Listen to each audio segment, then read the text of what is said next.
슈퍼 다동맘님 사연입니다. 할아버지의 눈물. 안녕하세요, 섬님, 석구님들. 슈퍼 다동맘입니다. 오늘 이야기는 저에게 있어 아프면서도 슬픈 이야기랍니다. 조금 긴 이야기가 될 듯해요. 편한 전달을 위해서 반말체로 쓰는 점 양해 부탁드립니다. 그럼 이야기 시작하겠습니다. 우리 할아버지는 내가 태어날 때쯤에 돌아가셨어.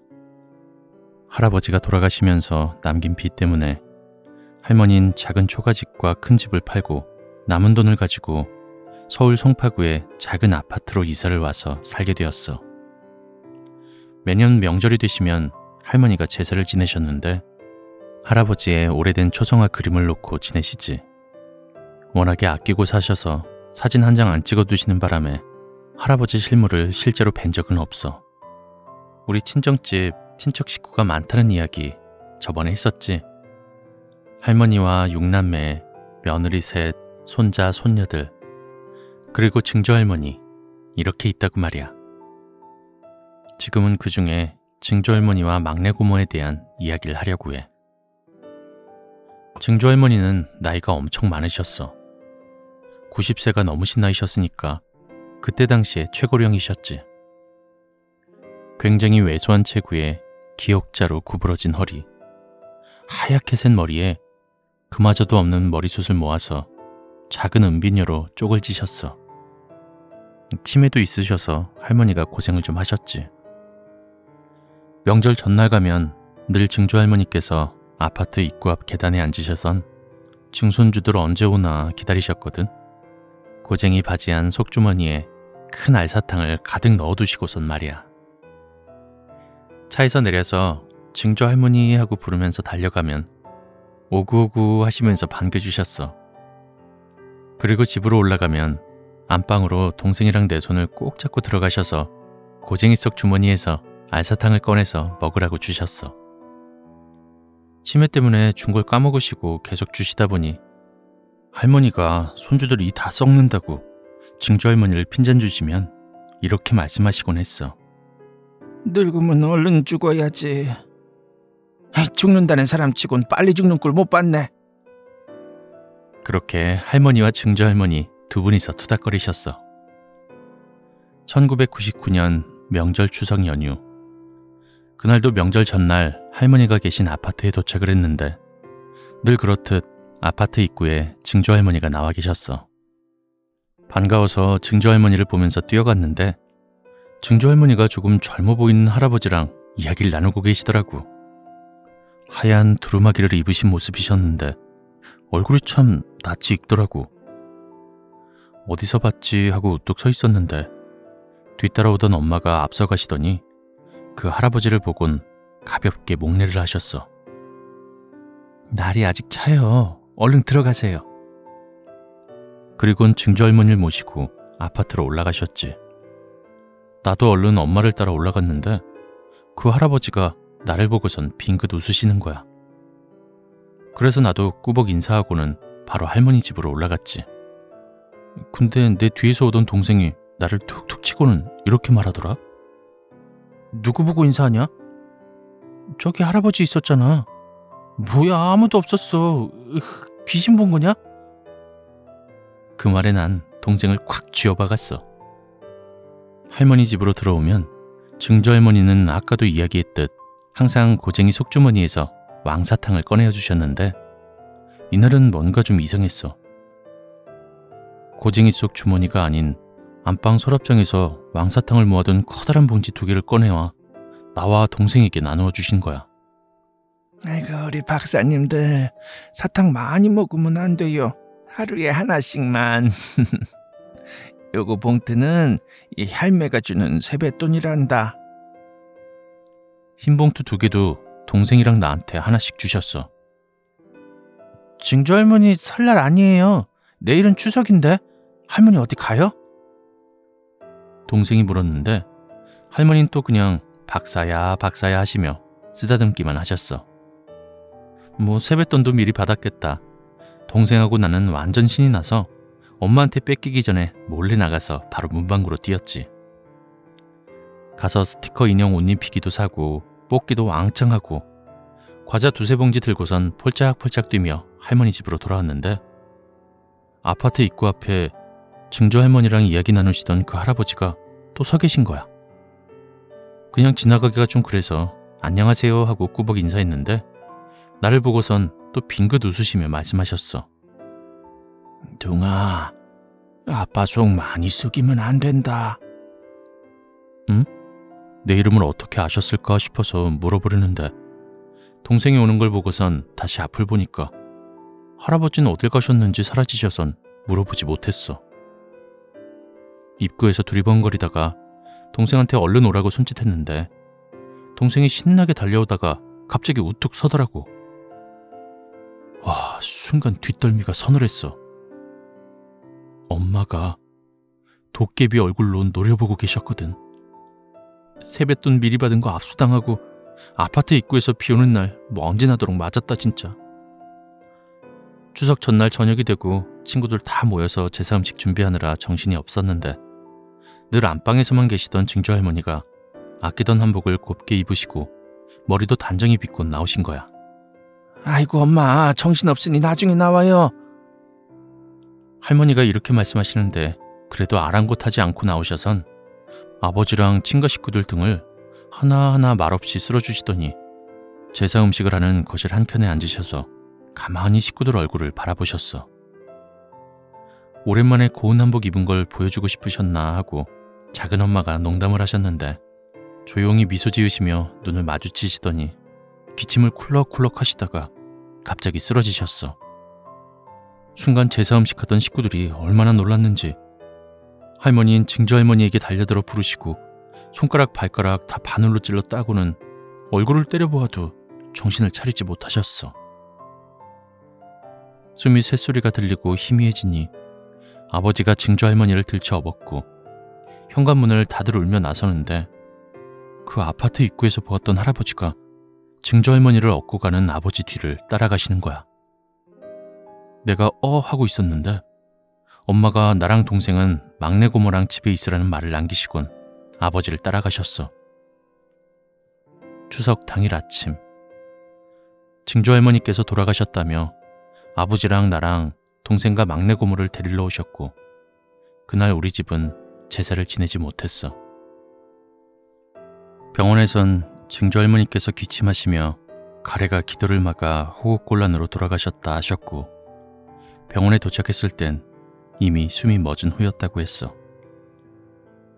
그때 증조할머니 나이가 98세이셨으니까 할머니는 맨날 죽어야지 하시다가 진짜 가시냐고 서럽게 우셨고 문상 오신 친지 어르신분들은 자손들 편하라고 병치레 안 하시고 가셨다며 호상이라고 할머니를 많이 다독여 주셨지. 세월이 흘러서 내가 고1이 되던 해 막내 고모가 동갑내기 고모부를 만나 결혼했고 막내 고모 첫째 딸인 내 사촌 여동생이 태어났어. 내가 24살이 되던 해에는 막내 고모의 둘째이자 막둥이 딸을 임신했고 임신 막달쯤 고모가 유방암에 걸린 사실도 알게 되었어. 막내 고모가 노산에다 암이라 가족들 모두 걱정했는데 임신 기간 동안 고모가 잘 버텨주었고 출산 후에 어린 막둥이를 위해 힘을 내서 암을 이겨내셨어. 병원에서도 향후 3년 이내에 재발하지 않으면 완치라고 했었고 가족들 모두 막내 고모를 축하해 주었어. 그 후 4년 뒤 나 역시 지금의 신랑과 결혼 날짜를 잡게 되었고 2년간 바빠서 명절에 할머니 집에 가지 못해서 오랜만에 친가 가족들을 볼 겸 신랑 인사도 할 겸 해서 할머니 집으로 향했어. 내 신랑 될 사람 보겠다고 일가 친척들이 다 모였고 막내 고모의 첫째 딸과 4살 된 막둥이 딸도 와 있었어. 헌데 오랜만에 본 막내 고모의 모습이 많이 말라 있는 거야. 걱정스러워서 고모에게 물었어. 고모, 괜찮아? 재발했는데 괜찮아. 잘 잡혀가고 있으니까 걱정하지 마. 고모는 어색하게 웃으며 말했어.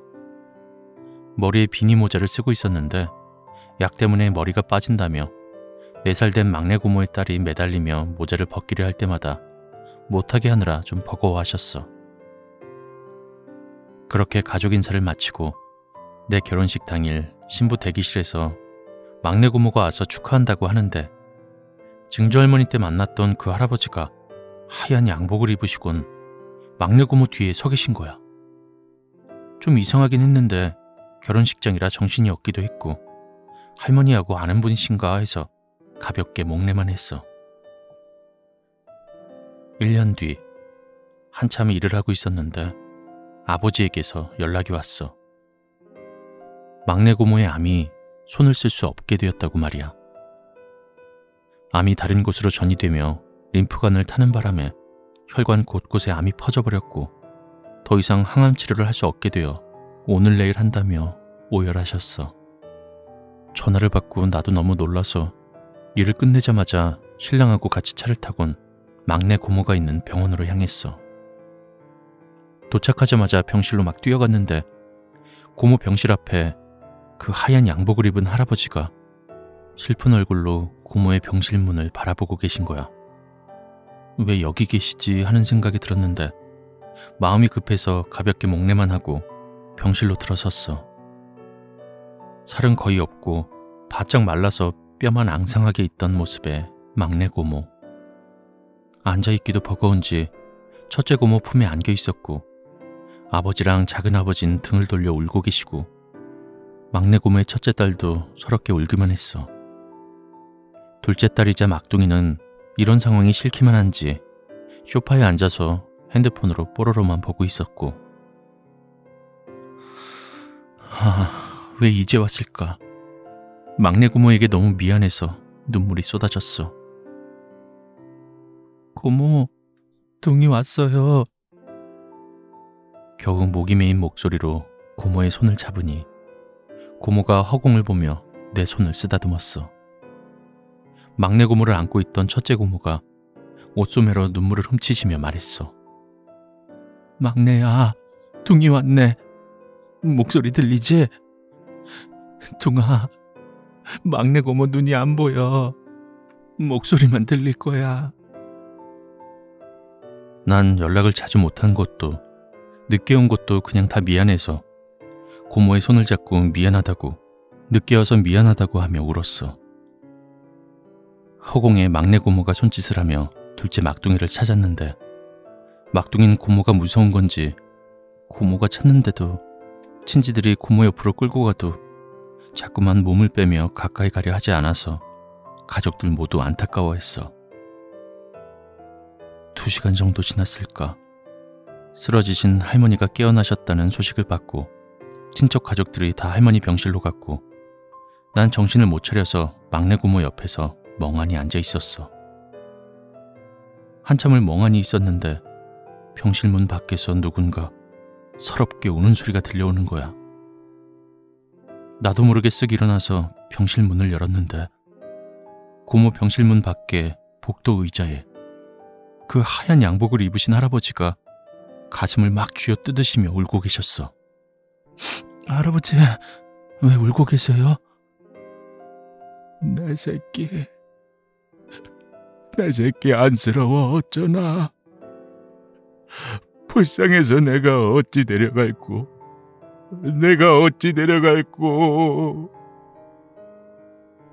낯이 있기도 하고 결혼식장에서 뵌 것도 있어서 혹시 우리 가족 중에 아는 사람인가 싶어서 물어보려는데 할아버지가 가슴을 주먹으로 치시며 너무나 서럽게 우셔선 가만히 옆에 앉아있을 수밖에 없었어. 잠시 후에 신랑이 병원 복도를 뛰어오며 할머니가 나를 찾는다고 얼른 오라고 불렀고 할아버지께 가볍게 인사를 하곤 할머니를 뵈러 갔어. 할머님 바쁠 텐데 왔냐며 나를 안아주셨고 밤이 늦기도 했고 집에 가 있으면 연락 주겠다고 가라고 하셨어. 시간이 새벽 1시가 조금 넘어서 신랑도 출근을 해야 됐기에 일단 나와 신랑은 집으로 돌아왔어. 그리고 그날 밤에 꿈을 꾸었는데 꿈에 그 병실문 앞에서 서럽게 우시던 할아버지가 막내 고모의 손을 꼭 잡고 계셨어. 아가, 이만 가야 한다. 더 더 늦으면 안 된다. 그리고는 고모를 품에 안으시려고 하시는 거야. 막내 고모는 할아버지에게 손이 잡힌 채 주저앉아서 말했어. 아버지, 나는 못 가. 내 딸 이제 5살인데 더 사랑한다는 말도 못했는데 내가 내 딸 두고 어딜 가요. 아버지, 제발, 제발. 그렇게 애원하는 고모의 손을 잡곤 무덤덤하게 끌고 가시는 거야. 그 모습을 보고 내가 고모를 외치다가 작은 아버지에게 온 전화소리에 놀라서 잠에서 깼어. 그리고 많이 잠긴 목소리로 작은 아버지가 말씀하셨어. 두둥아, 고모 갔다. 그 말을 듣는 순간 하늘이 노래졌어. 일단 신랑은 출근해야 돼서 보내고 나는 검은 옷을 챙겨 입고 와서는 막내 고모의 장례식장에 도착했어. 장례식장에 고모 사진이 걸려 있었는데 뭔가 실감이 안 나서 사진이 있는 게 너무 어색하고 이상해서 장례식장 안으로 발을 들이지 못하고 한참 동안을 막내 고모 사진을 바라보았어. 첫째 고모가 악을 쓰듯 울고 있었어. 못난 거사, 저린 걸 두고선 발이 떨어지더냐. 아이고.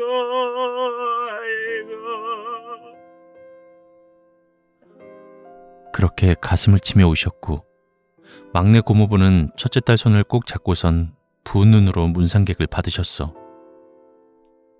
잠시 후 작은 엄마가 막내 고모의 막둥이 손을 잡고 오셔서 밥은 먹었냐고 물어보시는데 난 그냥 힘없이 웃었어. 막둥이는 자기 엄마가 죽은 걸 모르는지 바람개비를 만들었다면서 들고선 막내 고모 장례식장 앞 복도를 깨르르 웃으며 뛰어다녔고 오시는 문상객들마다 그 모습을 보고 안쓰러워하셨어. 3일장이 끝나고 막내 고모를 화장하고 돌아오던 날 엄마에게 전화를 했어. 엄마, 막내 고모가. 알고 있어. 엄마한테도 왔다가 갔다. 인사하고 떠나더라.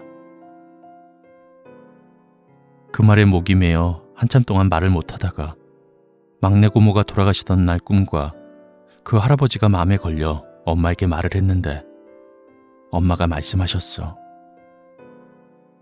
그 할아버지는 네 친할아버지야. 증조 할머니 때도 막내 고모 때도 저승사자로 데리러 오신 거였어. 고모 좋은 곳으로 갔을 테니까 너무 걱정하지 말고. 있잖아. 가족이 죽으면 세상이 멈출 줄 알았는데 다른 사람들은 아무렇지 않게 출근하고 떠들며 가는 걸 집으로 오는 차 유리 너머로 보며 마음이 참 씁쓸하고 휑한 느낌이 들었어.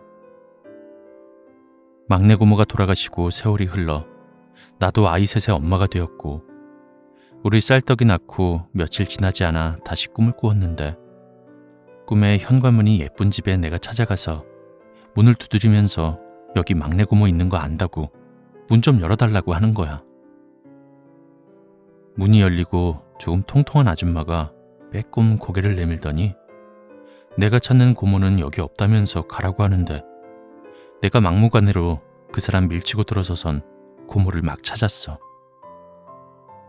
큰 방에 예쁜 아가들이 옹기종기 모여 있었는데 그 가운데 막내 고모가 나를 보고 웃으면서 서 있더라고. 내가 반가워서 고모하고 가까이 갔는데 다가가면 갈수록 고모가 점점 작아지더니 고모 앞에 섰을 때는 완전 아기로 변해 있었어. 내가 밀쳤던 아줌마가 내 뒤에 따라와서는 나는 여기 들어와서는 안 된다며 얼른 나가라고 문 밖으로 내쳤고 이내 꿈에서 깼어. 꿈 내용이 하도 신기해서 엄마에게 전화해서 물었더니 웃으시며 이렇게 말씀하셨어. 네 막내 고모 이제 환생하려나 보다. 이번 추석 때 할머니 집에 가서 할머니께 꿈 얘기를 해드렸고 할머니께서는 막내 고모 사진을 꺼내보시더니 그래, 잘된 일이다 하시며 조용히 웃으셨어. 오늘 제 사연은 여기까지입니다. 글을 쓰면서도 예전 생각이 나서 엄청 울었네요. 막내 고모의 첫째 딸은 고등학생이 되었고 5살이던 막내 고모의 막둥이는 초등학교 3학년이 되었습니다. 아직도 막둥이는 막내 고모가 멀리 여행을 갔다고 믿고 있습니다. 상처받을까봐 막내 고모부가 말해주지 않은 것으로 알고 있고 가족들 역시 고모부가 말할 때까지 함구하고 있습니다. 저도 새아이의 엄마가 되고 보니 고모의 발길이 쉽게 떨어지지 않았을 거라고 마음 깊이 이해하게 됩니다. 고모의 막내딸이 언젠가 사실을 알게 되더라도 많이 아파하지 않았으면 좋겠습니다. 저의 긴 이야기 들어주셔서 감사합니다. 편안한 밤 되세요.